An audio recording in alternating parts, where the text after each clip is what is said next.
Today is November 13th, 2022. My name is Terry Williams, and I'm interviewing Ms. Linda Routt Kelley for the Commemoration and Contextualization Initiative. We're at the Cristo Rey Preparatory College School in Houston.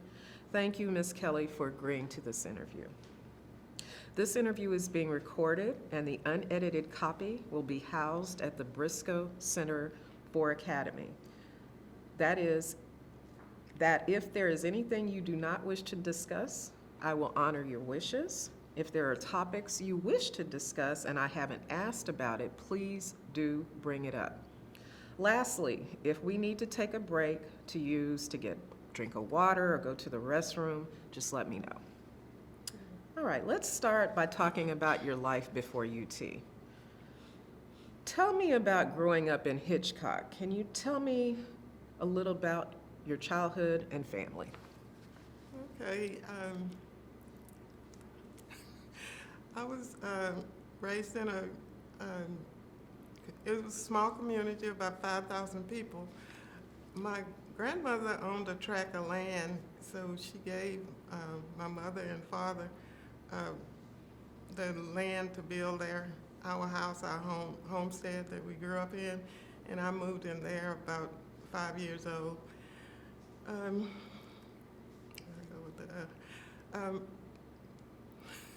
You're fine. I'm fine.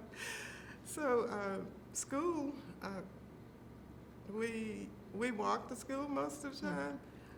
My mother and father got up real early to go to work. They were out of the house like by 7. So for school, we usually had to get ourselves dressed, and we went through grandma's house to get lunch, and then we walked to school. So she more or less kind of inspected you and made sure you looked okay, and you walked to school. In the community, everybody knew everybody, and you didn't want to get in trouble at school because you were in trouble at home. If somebody, corrected you, they could tell your parents and they would follow up on it. So it was not like abusive, but you had rules and guidelines you had to follow. You couldn't sit around adults and listen to their conversations, those type of things. And most of our socialization was around school. Like we were in the drill teams or cheerleading, you played basketball, volleyball. So that was kind of our social things. My parents weren't big churchgoers at the time, but I do remember going to Sunday school and church. Not necessarily with them, but we could go. So my elementary school was called Lorraine Crosby. In fact, it was the school. It was named after one of the founders or the teacher. And I went there from first grade to the 11th grade. In the 11th grade, it was handed down, or it was mandated that the schools should integrate in 1965. So my all-black school had to go to I could call it the white school. It was Hitchcock High School. So that was our first year of integration. There weren't any necessarily bad things about it, but the town, although it was, you had an area that black people lived in, and then you had an area that white people lived in. And there wasn't any, I don't remember crosses burning in the front yard or anything like that. It was cordial. So, but I remember, the first thing I remember about going to the school, because we had to go, I would have been valedictorian if I'd have stayed at Lorraine Crosby. When I went to Hitchcock High School, I was salutatorian, and I was second to a person who she didn't have the STEM classes. I had a lot of STEM classes, so I came in second, but that's all good. But the first time I went to the school, and I think I was in a history class, and the teacher was white, and he said I had a question, so asked a question, and all these white students turned around and looked at me. And I'm like thinking, do they think we can't talk? So, but anyway, there was, I didn't really make any white friends then, but it was okay. The school was fine. The teachers were great, and some of our teachers actually got to come on board. And our high school principal from the black school was actually the vice principal. And he was the one that encouraged me to go to UT. Because I originally wanted to go to University of Houston because it was convenient. And our family didn't have a lot of money, so I didn't even know how the education was going to be paid for. But he told me I had the credentials or the background, the skills. He said, no, go all the way, go to UT, apply at UT, see what happened. So, and I did. So, and it was a great recommendation. So I had grew up around a lot of family on my mother's side, my uncle and my cousins, my grandmother, and eventually my mother's sister moved back to Hitchcock, so I had that. But we were all on the same tract of land, and I got to see my grandmother work with chickens and cows and make butter, and we always had plenty to eat. So that was kind of it. And sisters, I had 3 sisters, so we always paired up together. If we went somewhere, the sister next to me, we would go together, and then when I left and went to college, the next 2 kind of paired together. So we always kind of went in pairs, and we weren't restricted where you couldn't have boys come over to the house. I didn't have any boyfriends, but it was okay as long as, you would kind of chaperone. And we had a lot of we had a community center where we had dances, sock hops, and they had dances at the school gym. And so we got to do plenty, although it was a small environment. So tell me, you said that you moved from the Lorraine School to Hitchcock. Lorraine Crosby. Yeah. Yes, correct. You said that this was the time when integration occurred. Did you ever have any conflicts with any students because of integration? No, not really. Everybody, although they put us together, we weren't really bonded in any kind of way, and it was such a short, we just had that 1 year together. We knew names, but it wasn't like I can't name you one of them. That was my friend. I bonded more with some of the teachers, I had an excellent math teacher. I was impressed with her because it's the first time the teacher went through the entire math book. She went through the entire math book. Her approach she would give you assignments, but she didn't necessarily check them. So I guess she wanted to make sure you did the material, not necessarily, check up on you. But she went through the whole thing, and she was really good. I remember her well, and then I remember enjoying my chemistry teacher. So we had some good teachers, and then some of our teachers also came over. So, was there a big difference between Lorraine Crosby and Hitchcock? Like I said, that those 2 teachers impressed me because they seemed to be driving the subject, I think I actually got more out of those teachers. Lorraine Crosby wasn't bad because that's where I came from. That was my foundation. Maybe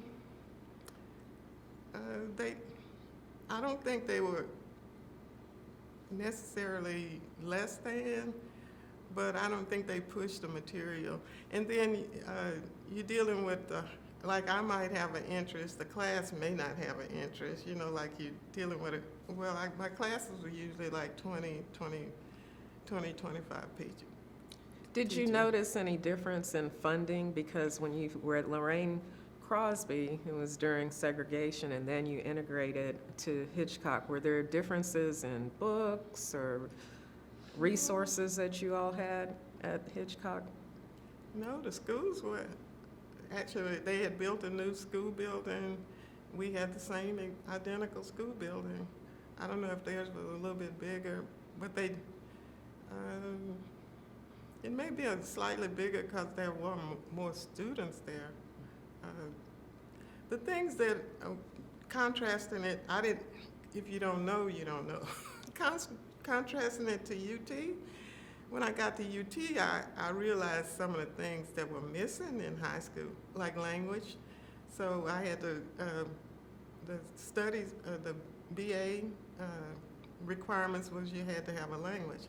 So I took German, but I didn't get any of that in high school. Where we talked about my children's school, language that's a part of the curriculum. They had a swimming pool. That was a part of, that's in high school. Hitchcock High didn't have that. They didn't have the language, or I don't think they didn't have swimming facilities either. So I don't think that it was a big difference in the facilities so much, but I realized once I got to college, some of the pieces that would have been nice to have, like a language, a foreign language, and swimming, that would have been a community thing. There was no swimming, like in one of the sister cities, they actually had a swimming pool. I don't know if they were open to blacks or not at the time, but like that was a thing. That was probably a black community thing that was lacking in general, unless you were from like Houston, because I have a friend that actually she was reared in Houston and she learned how to swim. So there was things like that. Okay. Before we move past Hitchcock High School, you mentioned that you were salutatorian. How was the response from the students and the community that a black woman was salutatorian? I don't know. They never responded. I don't see anything that was blatant about it. It's Good. just like everybody felt like, well, you were the smarter one. Why would they give it to this lady that does, like hers was like business, like typing, and I'm not trying to diminish that, but Of course not. the grades are the grades. So Right, it was right. So, Tell me how your parents felt about the role of education. my father was a pretty low-key person, but he was a smart person, so he wasn't always like giving you advice, but you saw what he did and how he acted, and he was I would say he was kind of a history buff because he could quote dates and events, and I always thought like he has a good memory, and he could tell you about his childhood and things like that. But he could take it down to the granular, like he could tell you the date and the time and the people's name. So that I saw in him, and then he was always very protective, and that type of thing. My mother always she always pushed the notion that she wanted you to have an education, she wanted you to go to college, she wanted you to make something of yourself. So she drove that, and she said women, girls needed to have their own things, be independent. And so she drove that message from a very, very early age. You mentioned that you had a favorite math teacher. Can you tell me a little bit about your favorite teachers in a little bit more detail, and how were they impactful? Well, I had, that math teacher, I only had her that 1 year. I actually met her again at a reunion later. But I was just impressed how she pressed through the material, and you learn so much more. I had a teacher in first grade.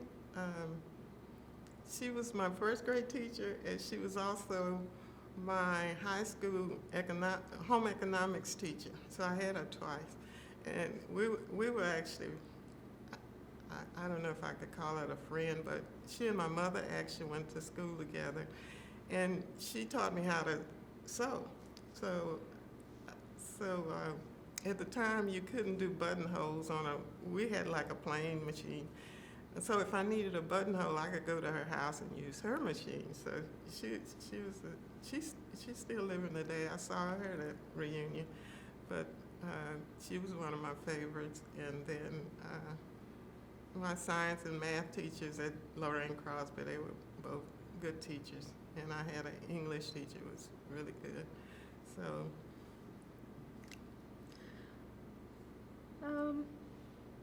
What were race relations like in Hitchcock? just like there were different just areas. Like where I grew up, you didn't see, like I could walk down the street, walk to the school. You weren't, I would pass a house that actually was owned by white people, and they actually was kind of out of place, but it's, that's where the land was divided up. But they never harassed you or did anything to you. And they were kind of like sitting in the black area. And then they had other areas that were white areas that, you just didn't go there. The main roads might go through it or something like that. But nobody was like hostile toward each other. It was kind of like you live and let live type thing, yeah.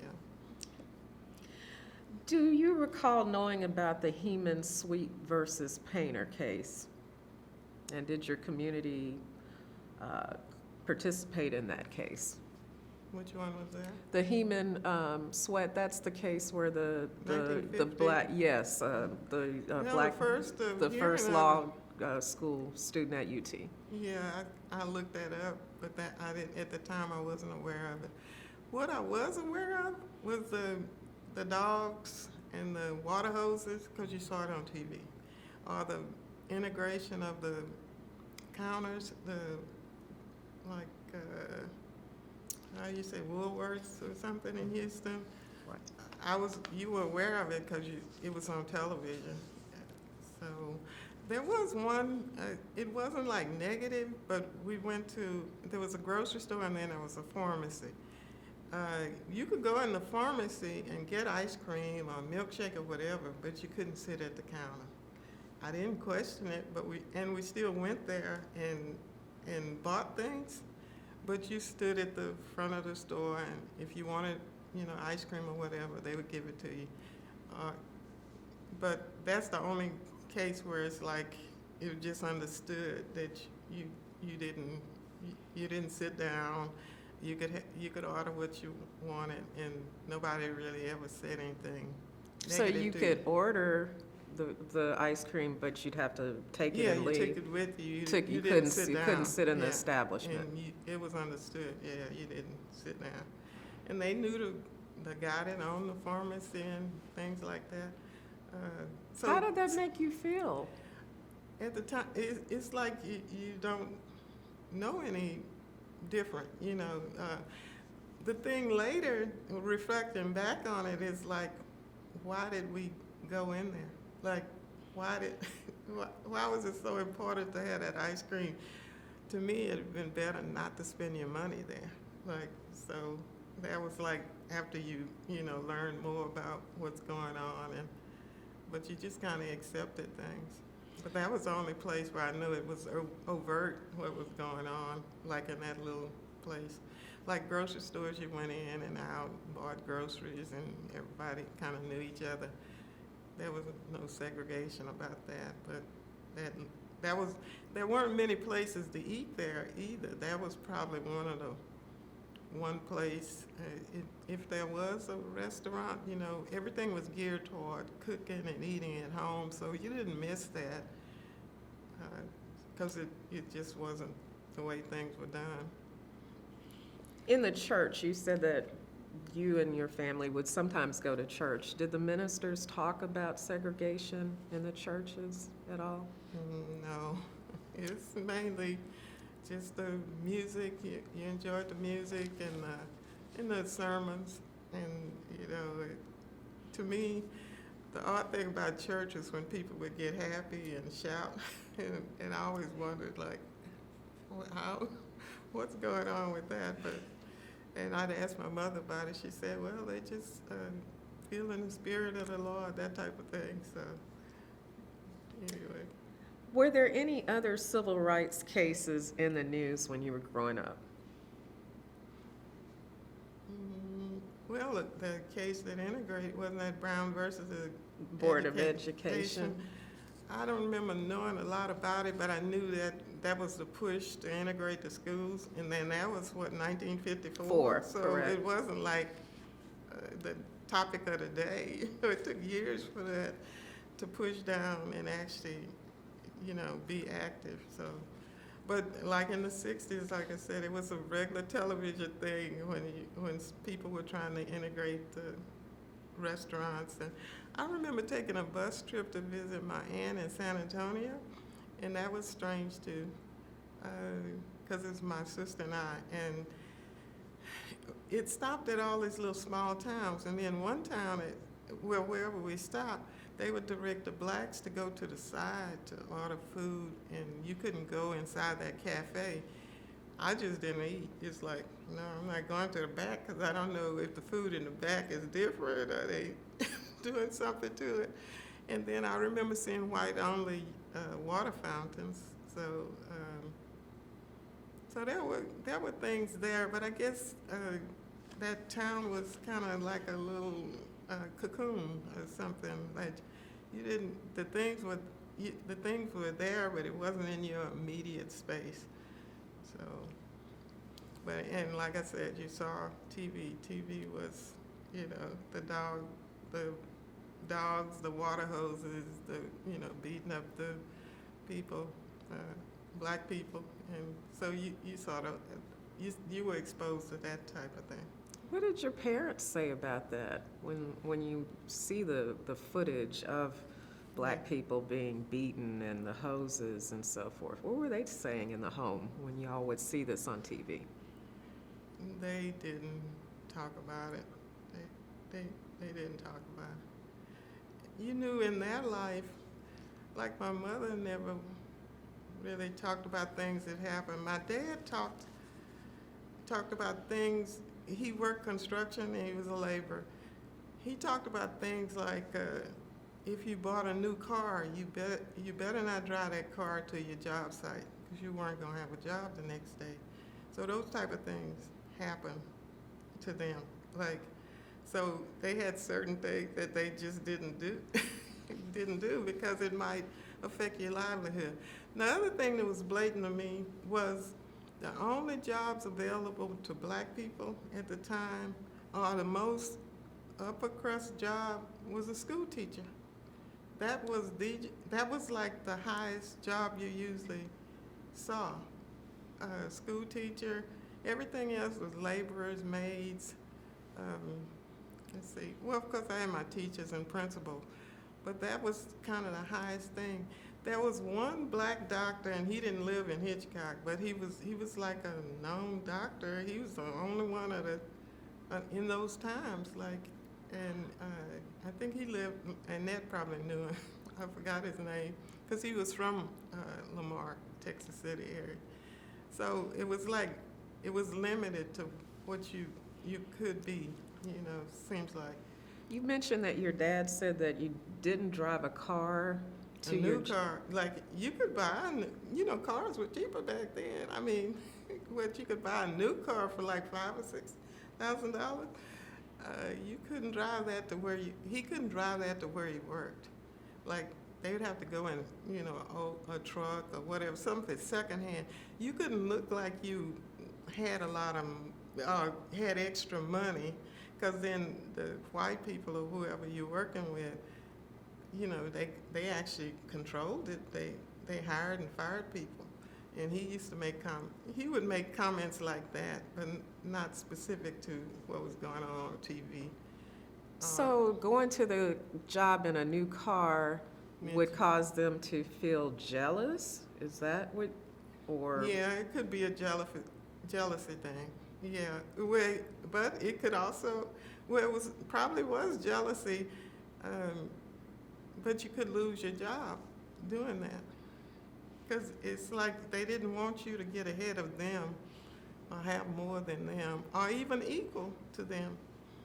Yeah, so those kind of those tones were there. Did your dad ever give you and your siblings any advice on how to navigate race relations in Hitchcock? No, because it wasn't like we were afraid.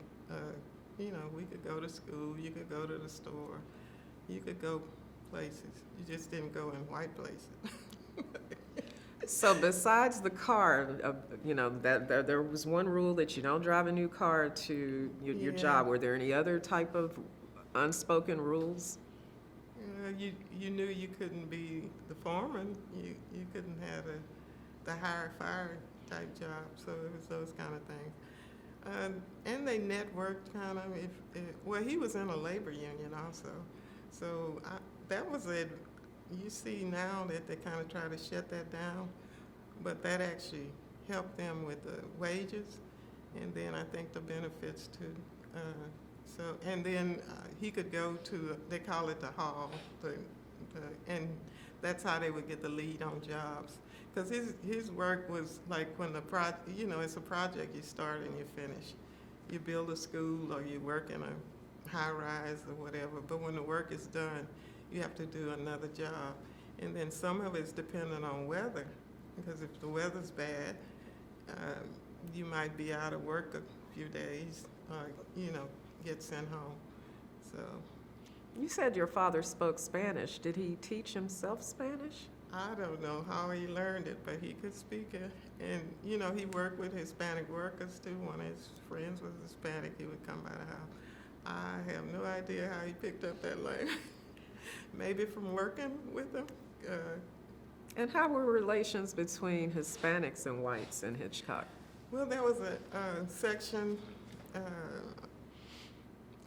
like a certain section of town that was considered Hispanic. It wasn't like it wasn't any disruption, They just lived in that section. We lived where we lived. So. How did you learn of the University of Texas at Austin? From he was actually vice principal at the time, but he was the principal at the Lorraine Crosby High School, and he was the one that told me about the University of Texas. Did he advise you to go? Yes, he did. I remember him saying so. Tell me about that conversation. I don't remember the detail, but he told me to apply. That I should be, I should be able to go. Now, did he know about it from talking to other people in the community, or? He was a very impressive, very intelligent man. He lived. Most of our teachers came from somewhere else, so you knew that it had to be something with the jobs. He lived in Dickinson. Two of the teachers actually drove from Houston to Hitchcock that I knew of. The one that taught me twice, she actually lived in Hitchcock. So I don't know where his source was, but he was very well educated, very impressive. So he obviously saw something in you. Oh, yeah. Did he have any conversations that he noticed that your grades were good and that this would be a good Well, fit I'm for sure you? him being the principal, he knew what kind of grades you were making. Yeah, so I don't remember a one-on-one conversation with him other than him just encouraging me to apply and to go. What had you heard about UT Austin before you came to school there? And what was its reputation in Hitchcock? I had no opinion, none, none whatsoever. Yeah, So you just learned about UT through the vice principal, who was African American, Right. correct? yeah. So you had no knowledge of UT before he talked with you? Nope. Other than, it was in Texas and it was the school, I guess. But nothing about the environment, not even what I was walking into. It just, of course I had to take the SAT, I had to apply. And then the orientation, I guess that was a part of it. That's how we ended here, August 1st, that year for orientation, which the shooting occurred the same week. So, yeah. And I think it was good that I didn't have any preconceived things because I went into it with I'm gonna take advantage of whatever I see.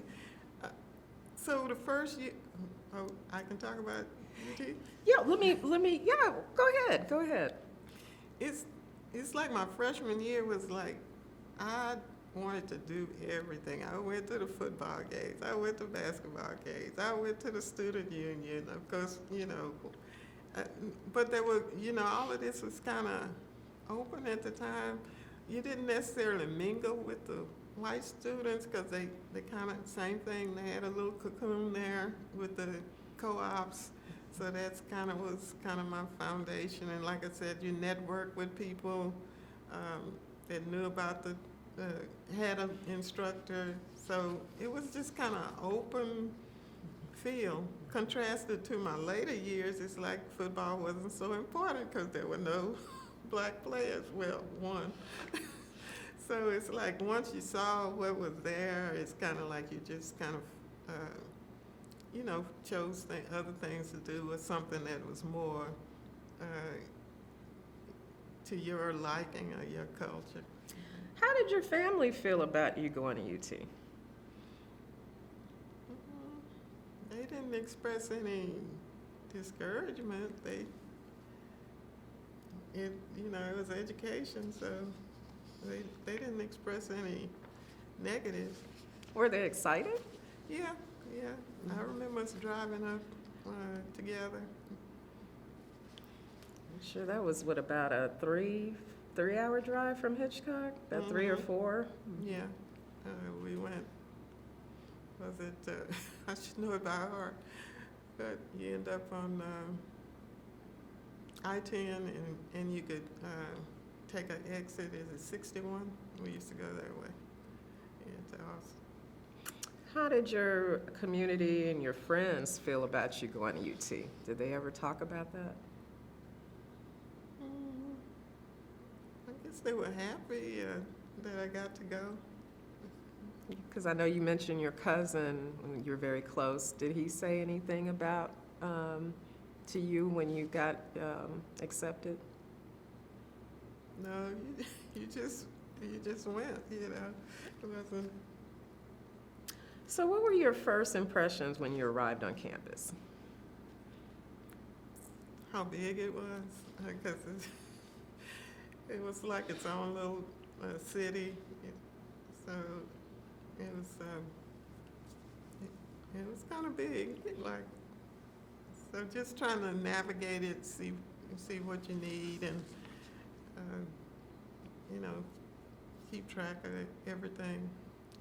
And everything walking wasn't a big deal. You just about everything you needed you could walk to. So your parents helped move you in? Yes. How was that day? Do you remember that day? Well, it was in a Almetris co-op. It was an all-black co-op, so it wasn't anything strange. It was like a little family, and we had a house mother, which you've probably heard of, the infamous Miss Almetris.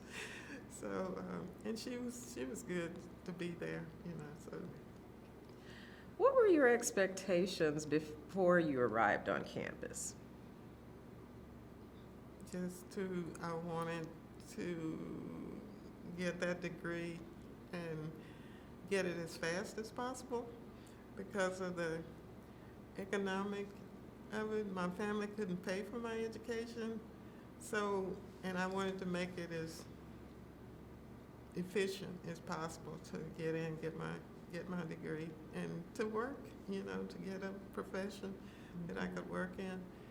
Did you have a scholarship, or how did you pay for school? Well, because I was salutatorian, and I missed out on the state scholarship. I think it would have paid something towards scholarship.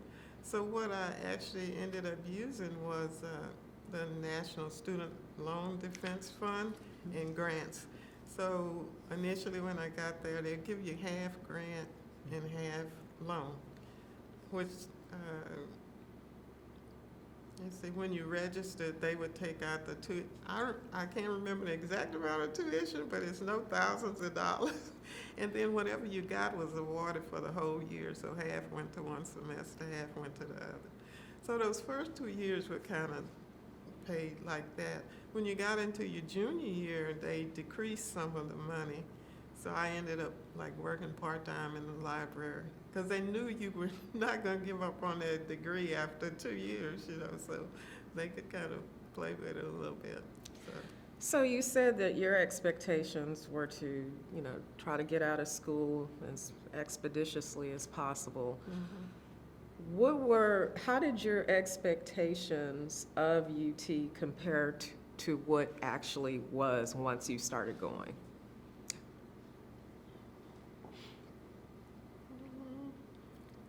There was a lot of resources there. Like with the language, they had a listening library, they call it. So I had no idea what German was, except the professor was pretty handsome. But anyway, so we had this. The first year was you're learning dialogues. So I don't know the sound. So you'd go to that library, and it would, you'd have the German speaker say it, and you could repeat after it. So that was they had a lot of support, a lot of things like that you could do. They had nice libraries where you could either study with a group or you could study out in the, they had little individual little desks you could study at. So I liked having all those things. The one that really got the best of it was swimming because I don't think I'd ever been in a swimming tube, but the professor she was really, really nice and very patient. And I ended up having to take it the whole year because the way you got out of the course, you had to pass a survival test at the end. I never could pass that test. But I did learn some swimming skills. I just never lost the fear of deep water. So I always needed to feel like I could stand up. So, but I remember one incident with her where she said you could, were you on the side of the pool and you just let your hands go and just let your body float. My body kept going down. So I don't know, it's because I was always nervous or stressed about it. But anyway, I'm thinking, well, that don't work. So, and then we used to jump off the diving board and we were supposed to pedal back. And I think I did that once and I kind of lost my, whatever I was supposed to do. And she came in and got me. So I didn't have any worries then, but that only happened once. I think I got too excited and couldn't move. What made you decide to take up German? We had to take a language. That was part of the, you had a curriculum. Mine was business, bachelor's of arts, and that was the curriculum, your basics. You had to have English, foreign language, history, yes, government. but why German? I'm just curious. Because they said it was more English-like. It was an English foundation. Although the speaking was the hardest for me. So I took the speaking the first year. I think you had to have 2 years. Over the second year, I took scientific reading. So it was more like reading and understanding it than speaking. What do you think your professors' expectations of you were? Well, in your freshman year, the classes were huge. We weren't talking about 20 students. We were talking about an auditorium full of students. So you didn't necessarily get to interact with that professor. You had your assignments or whatever you had to do. When I got in the smaller classes, I only had one or two things that were kind of a little racist slanted. One of them was a math class where it was trigonometry. It's something I had in high school, thank goodness. And I made A's in the class, but the instructor told me he could not give me an A. And I said, well, why not? He said he don't give A's. So he gave me a B. So to me, that was racist. And then another class I was in, it wasn't a teacher. It was something, it had something to do with race, and a white student responded, "It's just gonna take time." And I think my response is, well, for you that's easy to say, because you're not the one that's not getting what you want. So I remember speaking up in that class, but that was like a student saying, like, don't, why? It's just gonna take time. Like, whose time? Like, our time? So those two things kind of stood out to me. How did that make you feel? Like they didn't understand, or it's what do they call it? It's not supremacy, privilege. You got the privilege, so everybody else has the wage, So you mentioned, I forgot how to pronounce it, the well-known dorm. Almetris. Almetris. Mhm. All right, tell me about your time living in Almetris. Oh, that was great. You had a roommate, and I think my first roommate was from Corpus, and we got along fine. Everybody got along really well. And then there was people more senior than you there, so you could interact with them. They could tell you about class. Like if I'm in math, and if somebody there was in math, they could tell you, I had this professor, he's really good, or you don't want this guy because of this. So you got a lot of that kind of interaction. And some of the people have been there, like they're in their senior year. So you kind of got that kind of coaching, and you could go to her and she could tell you, no, this student is in this. Why don't you ask them about it? So it was kind of like a good networking. And then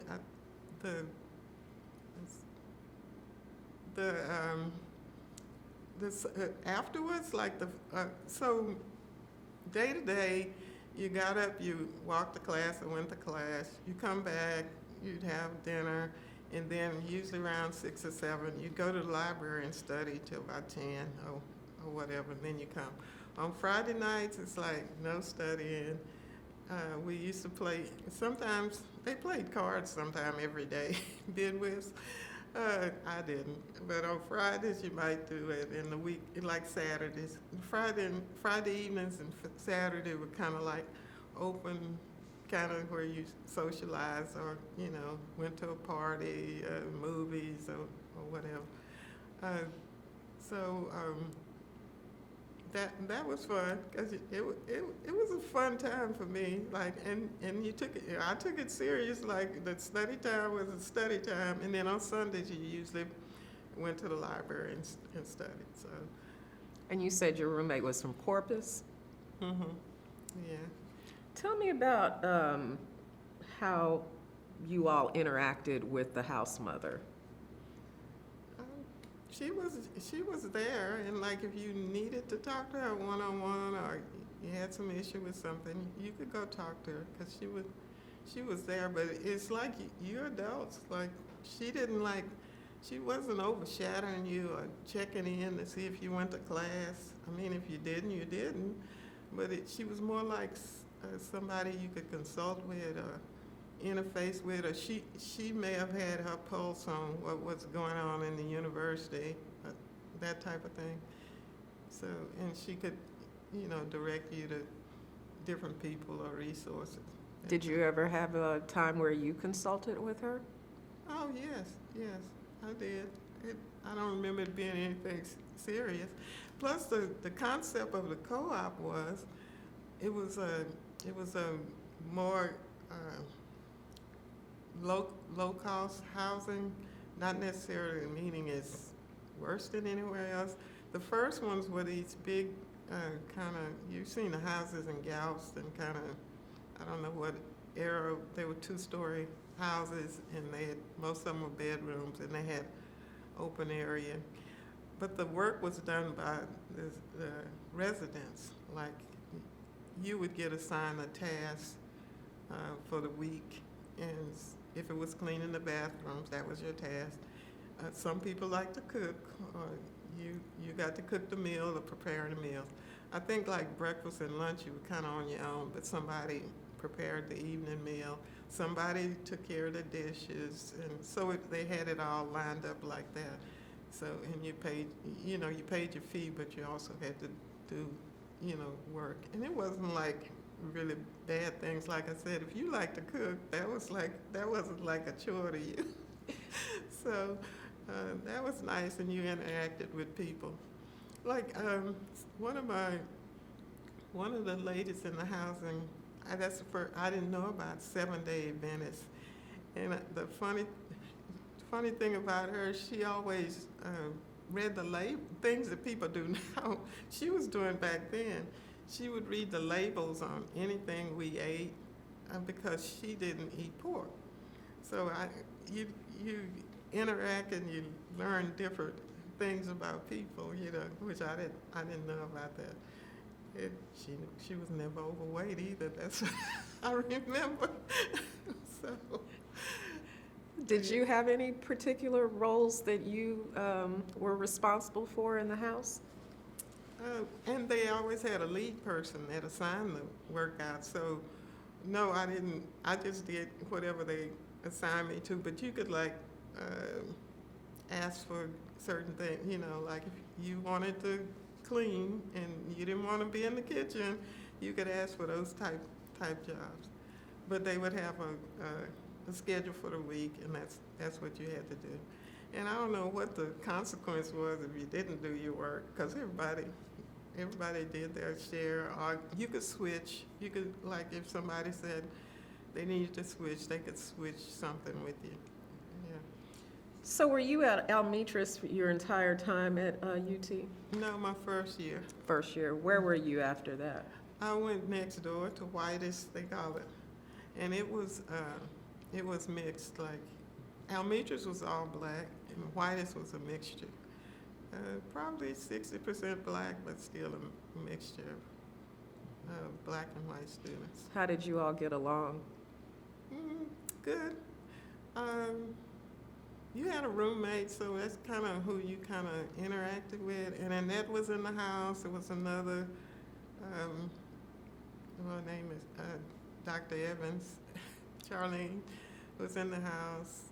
So it was people you knew. So.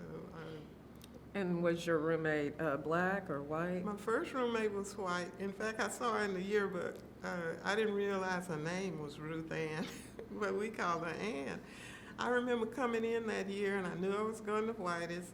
I didn't know who my roommate was going to be, which,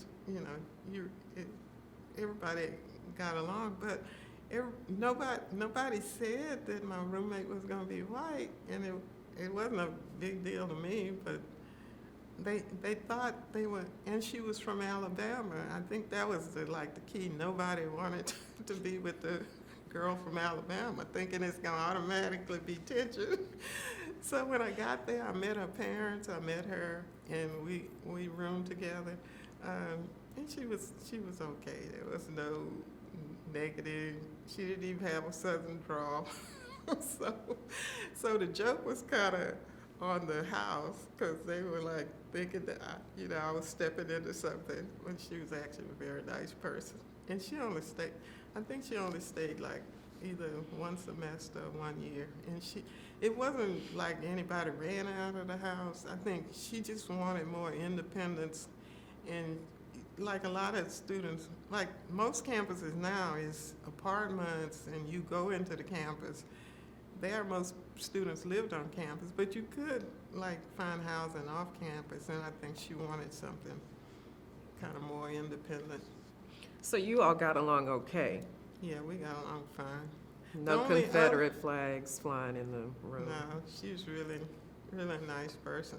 The only thing, some of the other residents would come into the room and mess with her perfume.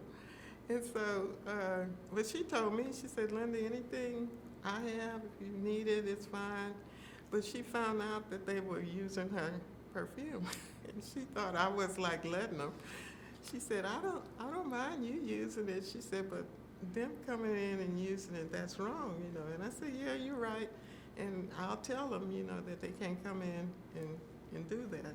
And that's the only time I remember us like, it wasn't like tension, but it was kind of like it hurt her feelings. And she thought I like expedited it, like, and I didn't really. So anyway, but she was very nice. So did you all ever go do any activities together on With the- campus, with you and the Linda? white roommate? No. Yes. No, I don't. Now, you mentioned that you worked in the library while you were at UT. Were there any other jobs you did while at UT? That was it. It was like part-time in the library. What it was like, you know, when you study or you're using the books, then I would go around and collect them and reshelve them. So that was about it. I got to read the magazines too. Were there any favorites that you liked during that time? Any favorite magazines? Oh yeah, I remember seeing Aretha Franklin on the cover of Time magazine. that was like the be all do all for me. I loved her, and to see her on that magazine, that was like you know, you were ecstatic, you know, about that. And then they had the article about her life. So That's awesome. How did you interact with others when you were working in the library, with the other students and professors, or did you have any interaction? no, the library had to be quiet. I mean, you couldn't do it if you were out in the, that's why you had the study rooms, they call them. But if you were out in the open, there was no, you couldn't, they could ask you to leave if you know, were talking too much. So it was total quiet, yeah.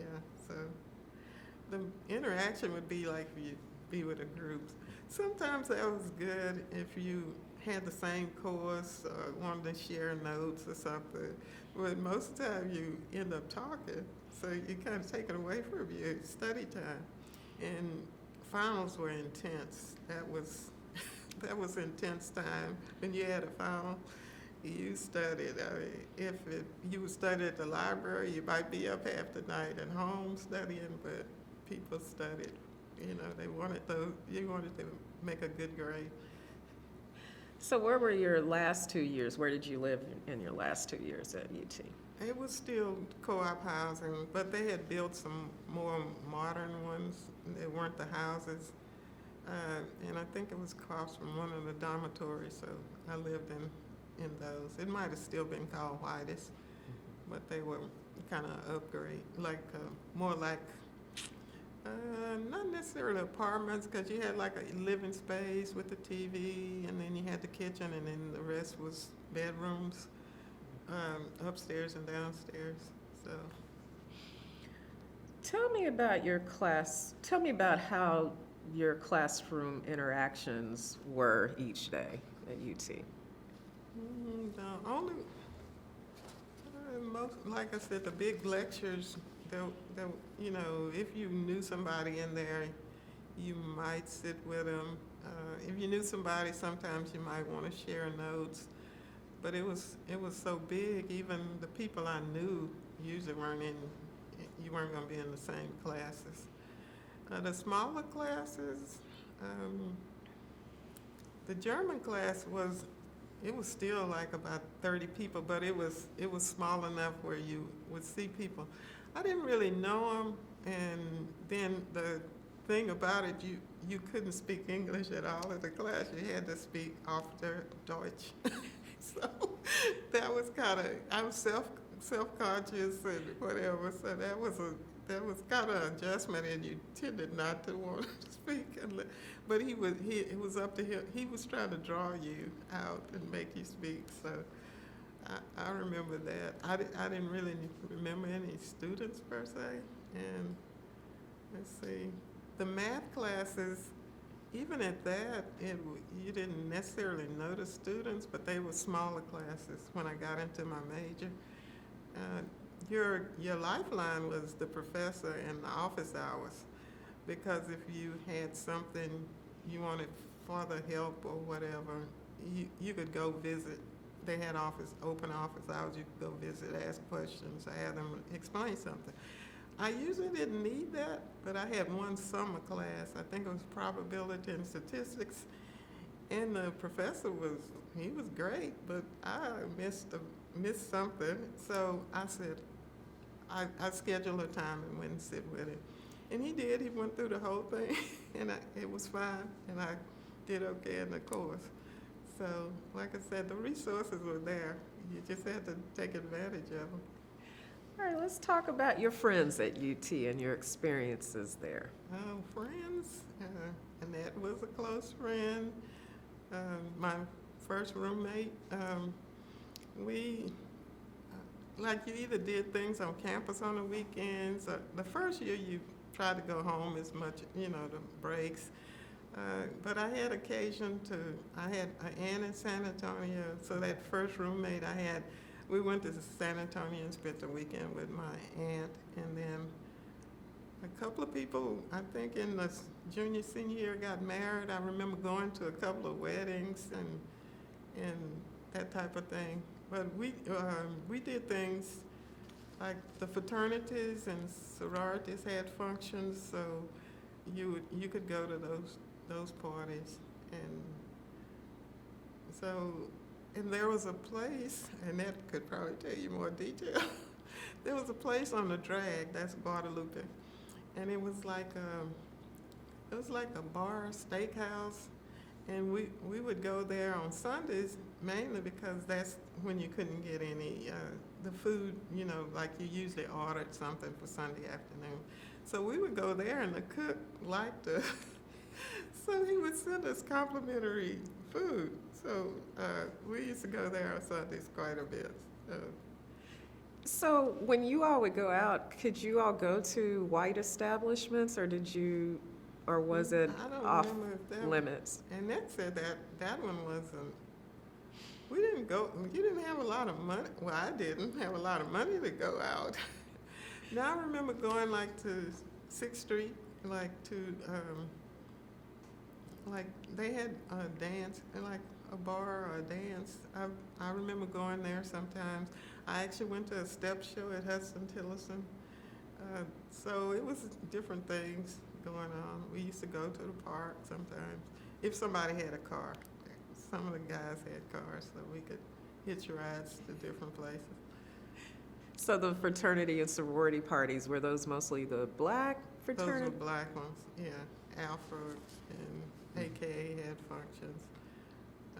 Delta was there. We used to walk downtown too. They had downtown now is not necessarily downtowns like they used to be, but it actually had a strip for shopping, although I couldn't afford any of the clothes. But we could go downtown to those stores. We used to walk to the Capitol. So we did a lot of walking. So there was no segregation in these establishments if y'all walked to downtown Austin and go to a Woolworths or? I don't remember going inside, but I know we could go there. I don't remember any specific. I don't like eating out. I think we did, but I don't remember. Like it's nothing stands out.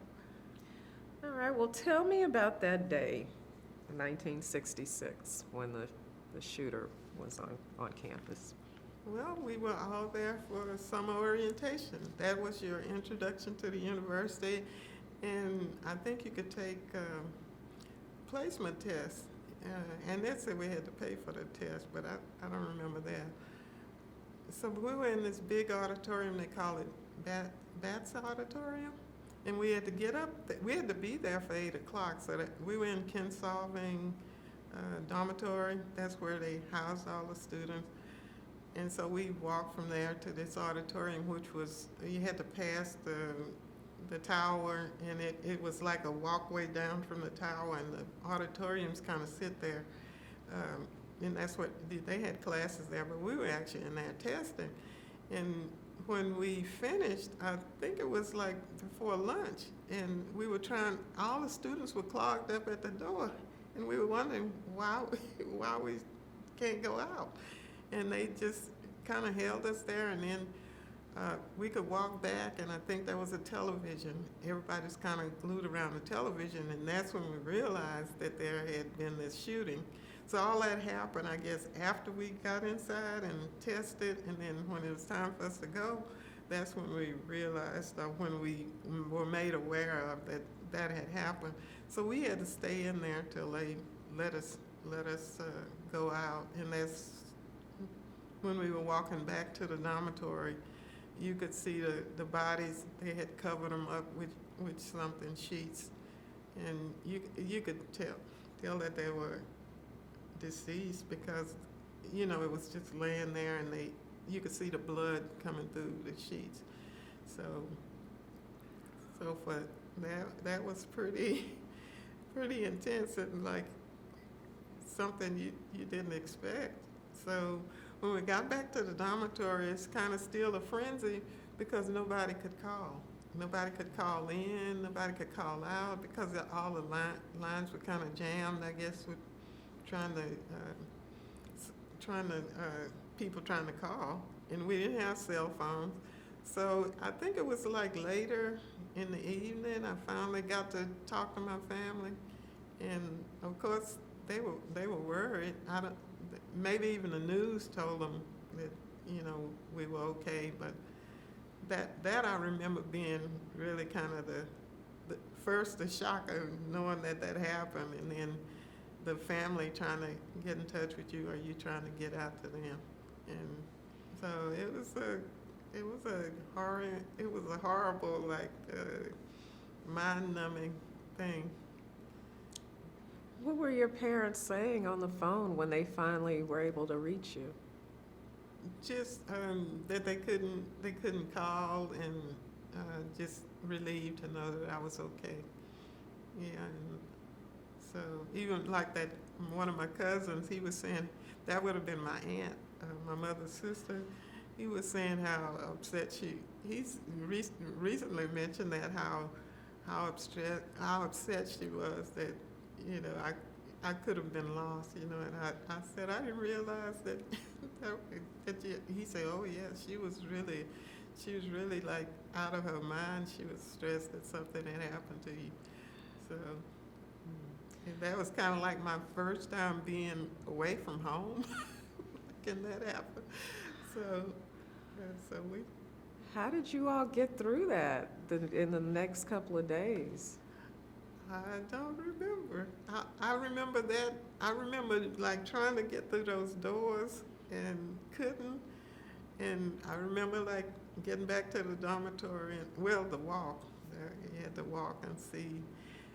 And then I didn't know how many people had been hurt, but from his vantage point, we were on campus, and the pathway we would have had to take him, we would have been in his sight, but he actually could see the drag, we call it a Guadalupe, that street. He actually shot people that far away too. So his range was pretty broad. Did you hear the shots? No, I never did. But they closed it after that, and they closed that tower down where you couldn't get up to that observation deck. I think you could still use the facility because I think they had rare book collections in there, so if you needed to get into the library part, you could, but you couldn't go up to the observation deck. Who were some of your other black students you knew, and what did you guys do for fun? We danced a lot. Mainly it was like the fraternity dances. Like I said, 6th Street. We did things like that. Visiting, like if they went home, I remember visiting. Going home on the weekend with certain trips. But one of my aha moments, validation moments, was you had to send a form home to your parents to ask if you needed a curfew. Now they had flat curfews for the week and on the weekend, and the weekend was a little bit well, I think you could come in as late as 2, but if you, after curfew, you couldn't get inside the place, wherever you were living.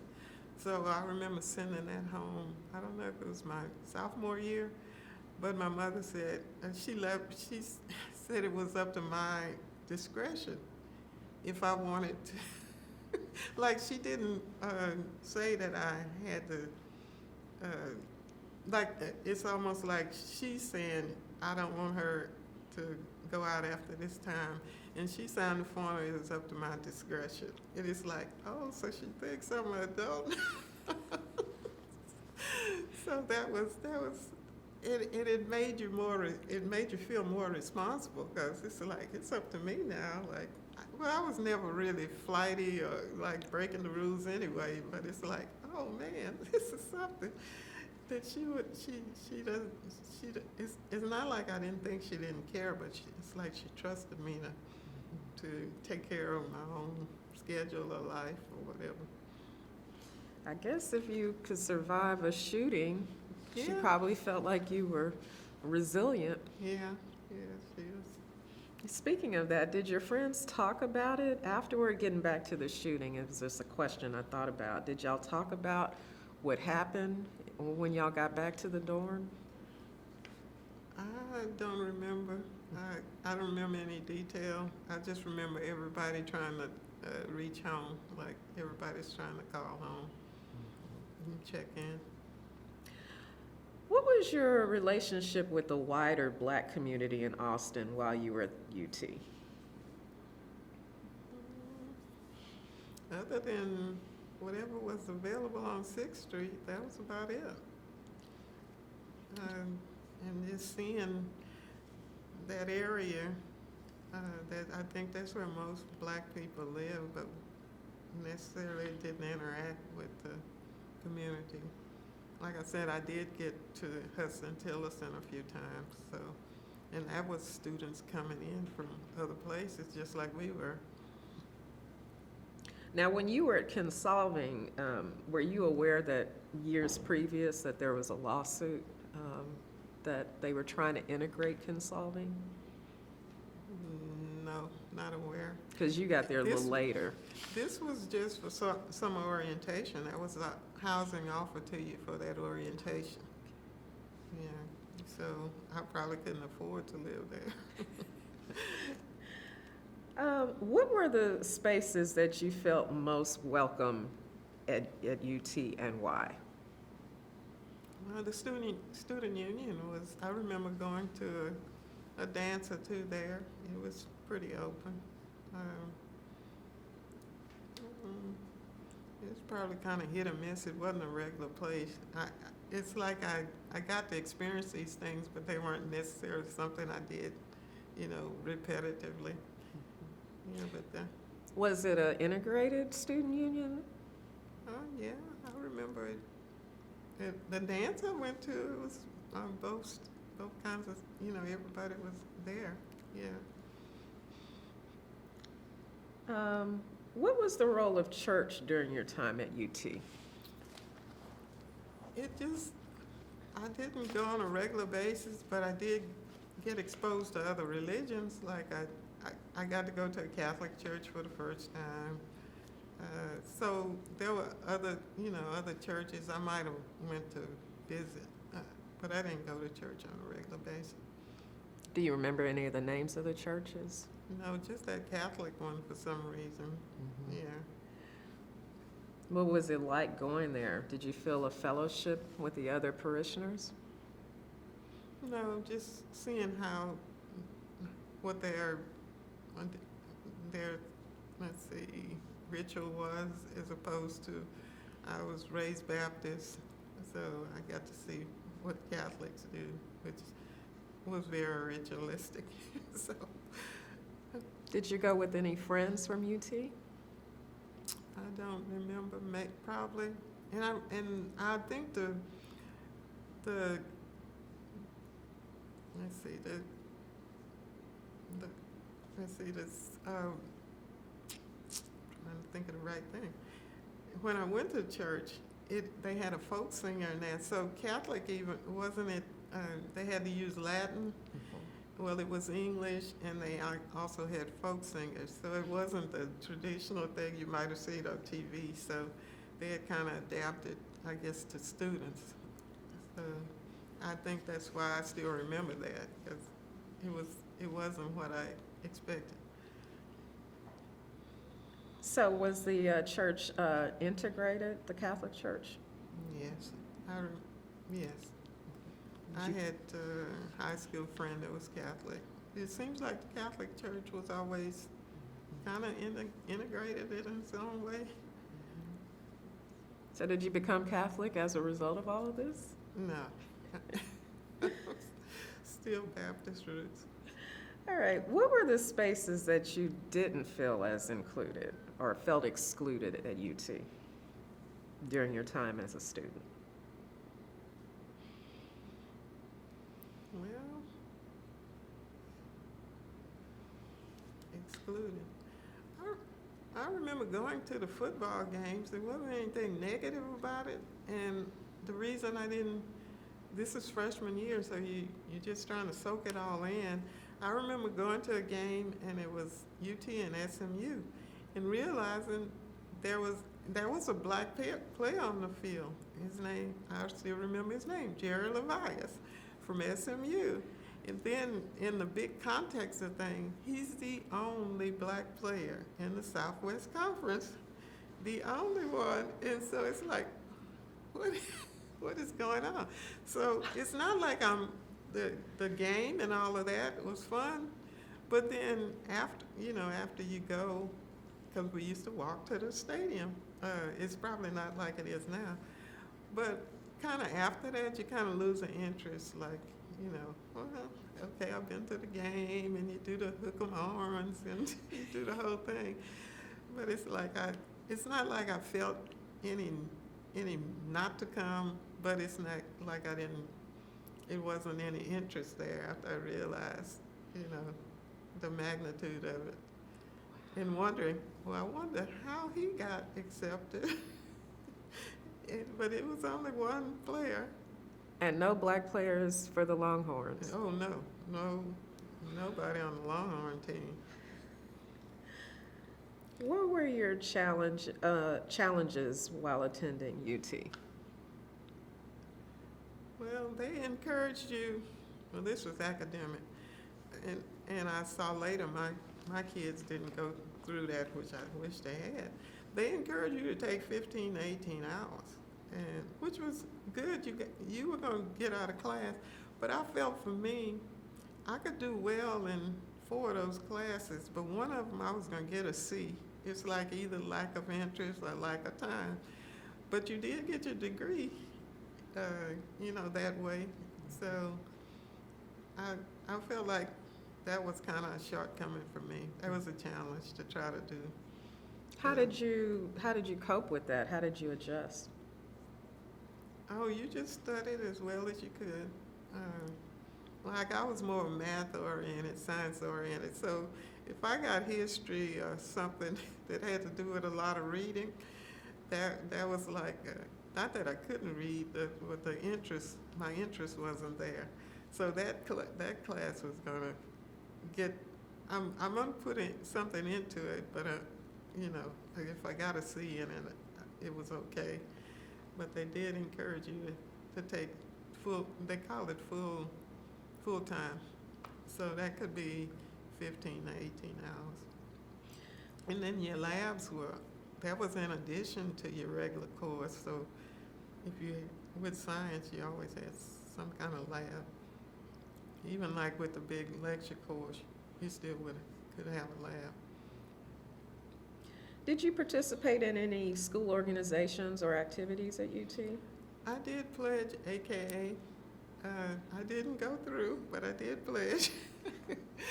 And that was fun, kind of. But it was all black, so we talking about, I don't know if it was even 30 people at the time. So, but I got to, because I was in the sorority, trying to pledge the sorority. There was an organization called Spooks, and it was a service organization. And I got to participate in that because of, pledging in the Greek sorority. So what is spooks? Well, it's a description in the book. You were dressed in all black and you'd wear some kind of band, but you did things like decorate the locker room, or it was kind of like a service to the campus. I don't remember doing a lot, but I did take a picture, and I probably did participate in something.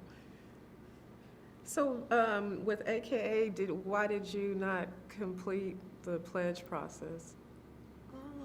Back then, I think I'm just not a joiner. Not necessarily anything negative about it, and I didn't like I'm not gonna say they hazed, but I didn't like that kind of stuff. So, but anyway, it's I think it's a good organization. It's just for me at the time in my mindset. It's like, as you can see, I'm not into a lot of groups or organizations. There's nothing wrong with that. So you majored in, was it mathematics? Mathematics. Okay. Can you share any memories about your graduation? Like physical graduation? Yeah, from UT. Do you remember that day? No, because they only had one graduation ceremony, and that was in May, I think. I graduated mid-year, January of '70, so I would have had to come back to do the graduation, and I think I was just kind of interested in getting the work. So it would have been like symbolic rather than, something that I really had to do. So you they didn't have a ceremony in January, like a mid-year? No, they didn't have a mid-year Oh, ceremony. they didn't? It was only once a year in May.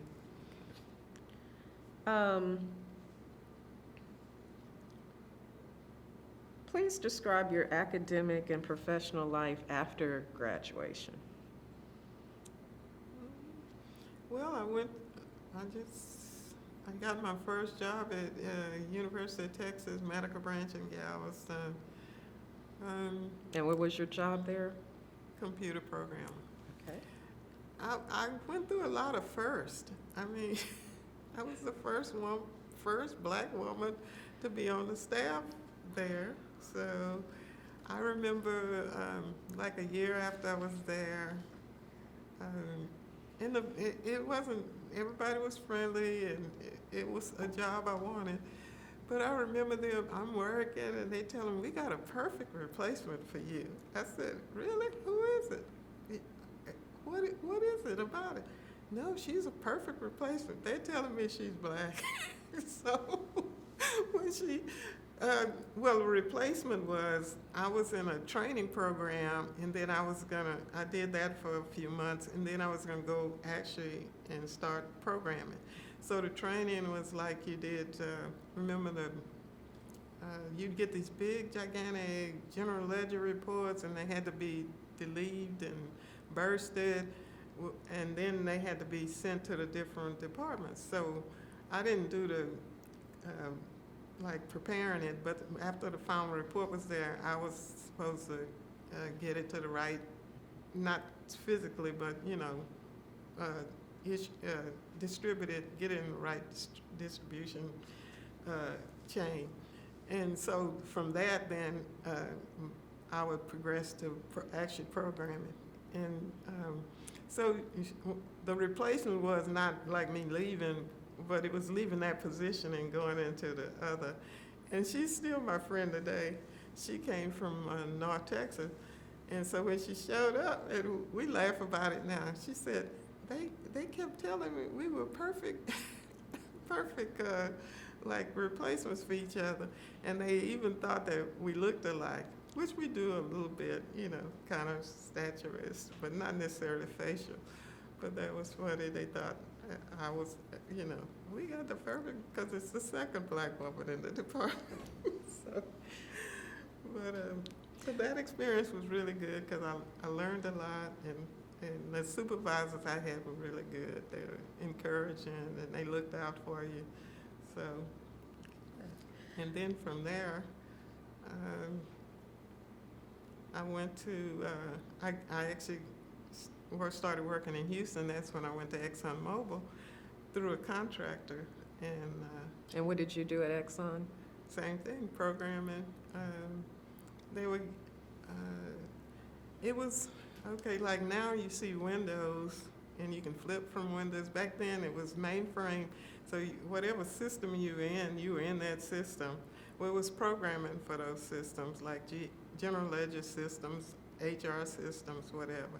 So they had this big AR project, and they wanted people, they had specifications, so you bring the programmer in, they give you the detail, you program it. And so the step up from what I was doing, actually I was doing some of it there, is interacting with a user, whereas before it's background, you process some payroll checks or whatever, but you can actually input things. So this was an accounts payable system, accounts receivable system through ExxonMobil, and then they brought contractors in to do the development, they call it, that's your programming. And so you would interface with a team, and they give you the specification, you do the programming, the testing, and then you work with the team again to get it out to your user community.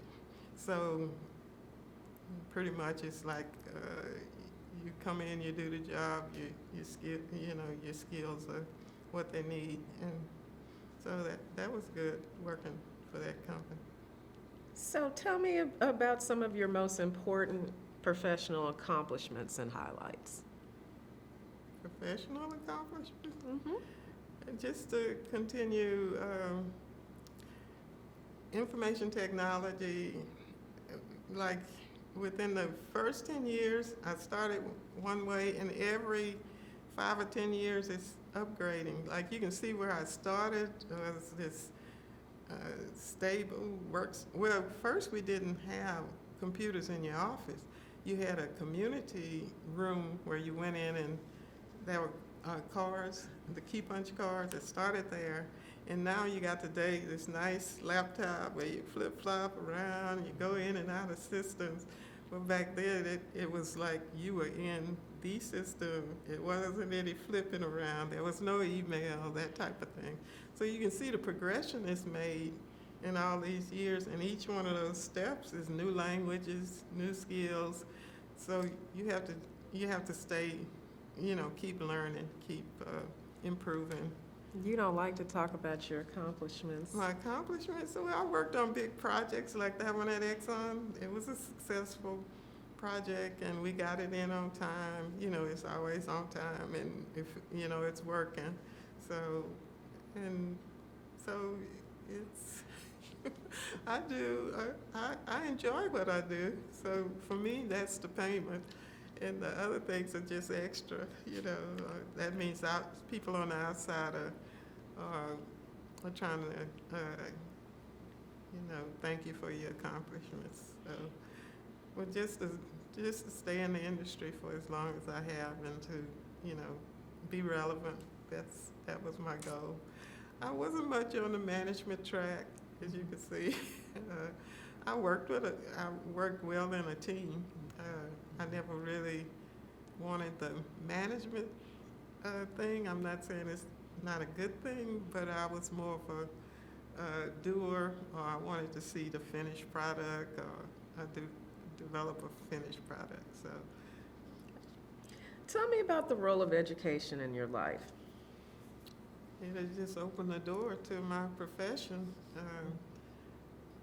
Without it, I'm not sure where I would have been. I'm sure I would have gotten an education, maybe not a UT education, but I'm sure I would have accomplished something. So I think for me, and I think people, if I gave anybody any advice, is to kind of know where you want to go. And I think I always knew what I wanted, not necessarily every detail, but I knew I had the math background. I knew computers was coming into line, so I knew I wanted to get into that. So it's kind of always knowing where your strengths are and where you want to go, and just that kind of kept me, that drives me. I think you already answered the next question I was going to ask was what were your lessons learned? The decision to attend UT Austin made it possible for other Black students to attend. What advice would you give the current generation? Ooh, the current generation. Well, coming from Hitchcock, I was the only one, but I was impressed with my sister city, Lamarck, and that came from. They brought some students in, and I mean, they were good. I mean, I just found out recently that she had a mentor or a teacher that was telling her students and developing the students to come. They brought some students in, and I was really impressed with that. And they were prepared. A couple of little guys were, what do you call them, National Merit Scholars. So I was impressed with it.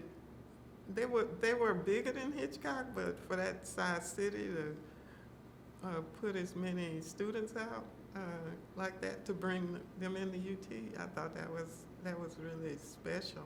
I mean, so I would just, if I gave anybody any advice, just take advantage of where you are, because like I came from a small school. Like I said, it may have been some shortcomings, but my foundation, I would put it up against any school, because you just go in and you use what you have and make the best of it. And can you share any memories about being on campus that you might have forgotten?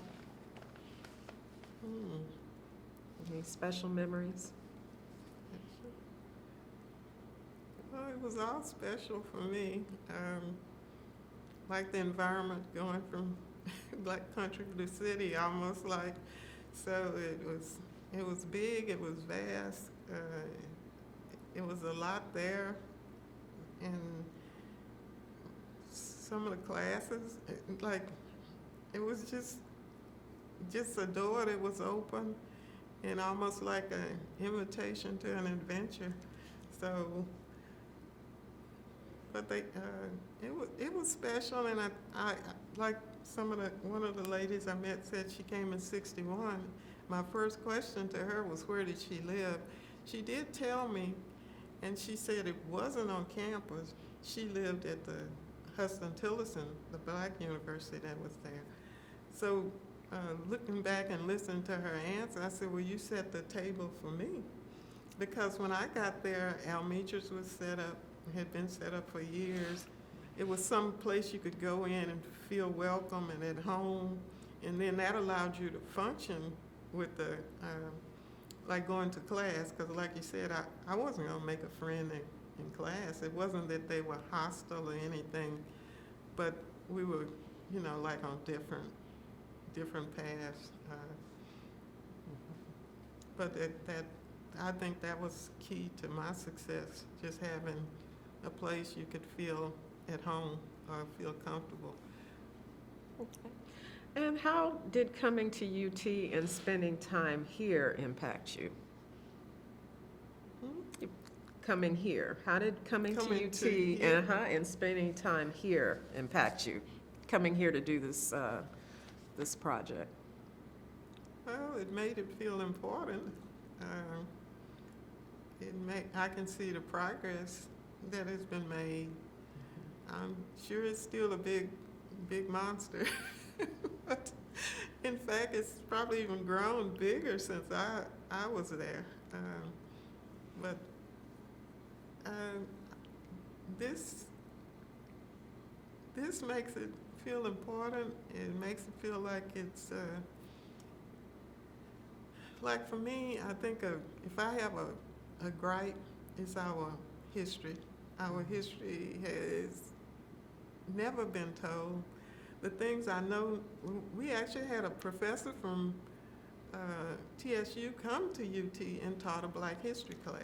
I forgot Dr. I might have his name wrong. I don't think he's even living, but I thought that was special too at the time. But he actually taught a Black history course at UT.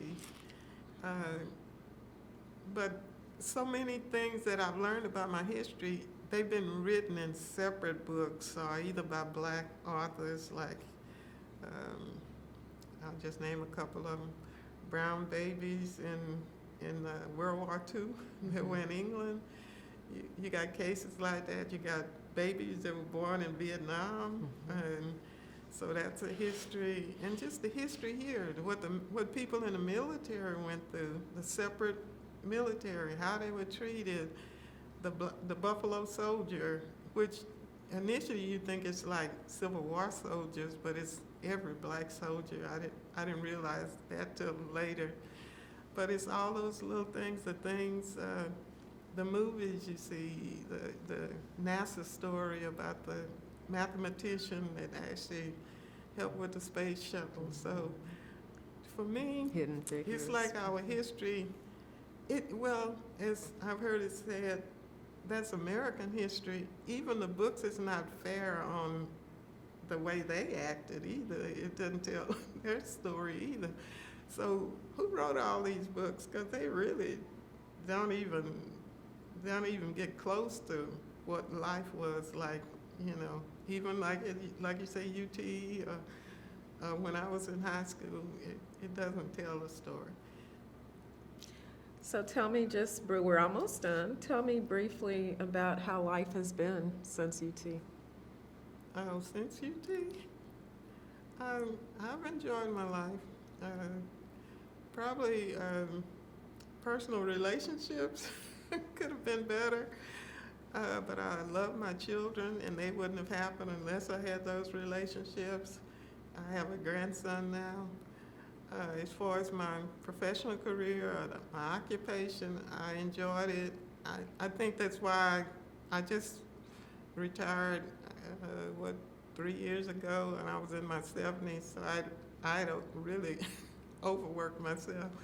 But it was something I really enjoyed doing, and I got, a satisfaction from doing it. And then I got feedback that I could do it well, so. All right, and the last question, is there anything else you'd like to say that I might have missed and that you want to share? Mm-hmm.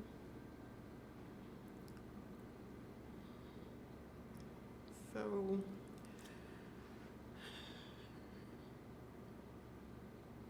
I guess for us as a people,